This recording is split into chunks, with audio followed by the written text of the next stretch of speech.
Welcome back.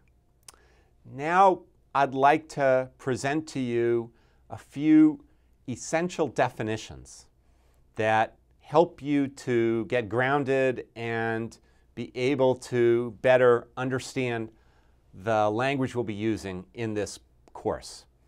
So the first concept I'd like to put forward is the essential word of policy. And what do we mean by policy? What is a policy? So I just take this definition. I found this to be very helpful. This is from Wikipedia. It's a course or principle of action adopted or proposed by a government, a party, a business, or an individual.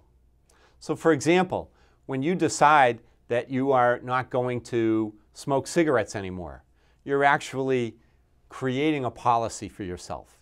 You might stick with that policy. You might miss it a few times. You might abandon the policy, but you're setting a policy for yourself. Businesses do this, political parties do this, and governments do this all the time. They set policy, which is a principle of action for how a certain activity will in fact be carried out or governed. So that's the first one. Second essential term is the word called politics, because in policy, politics is always there.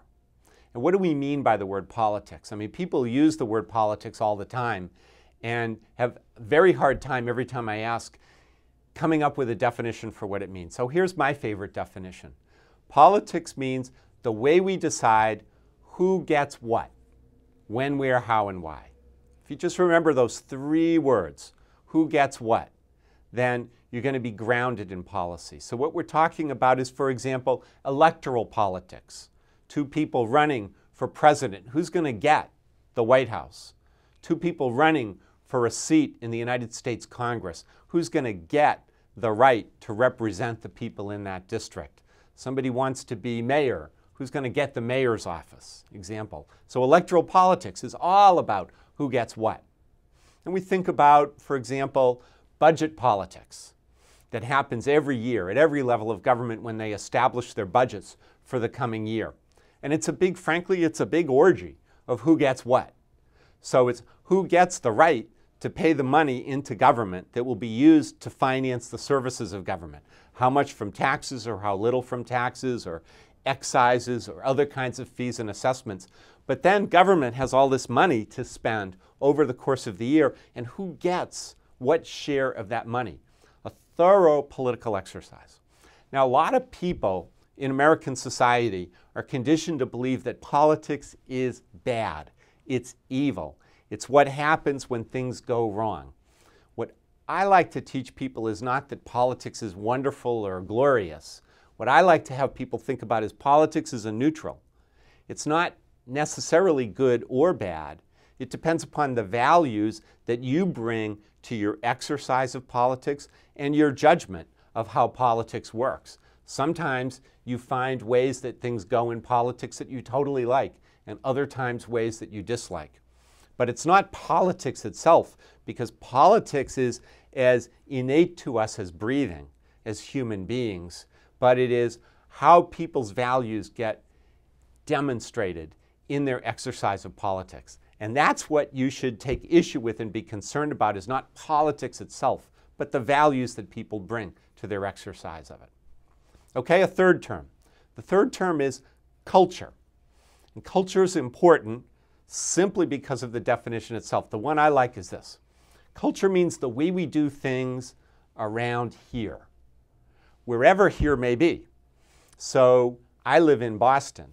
We have a unique culture in the city of Boston that is distinct from New York, from San Francisco, from Austin, Texas, from Tallahassee, Florida. Every place has their own unique culture. Even for example, our baseball teams.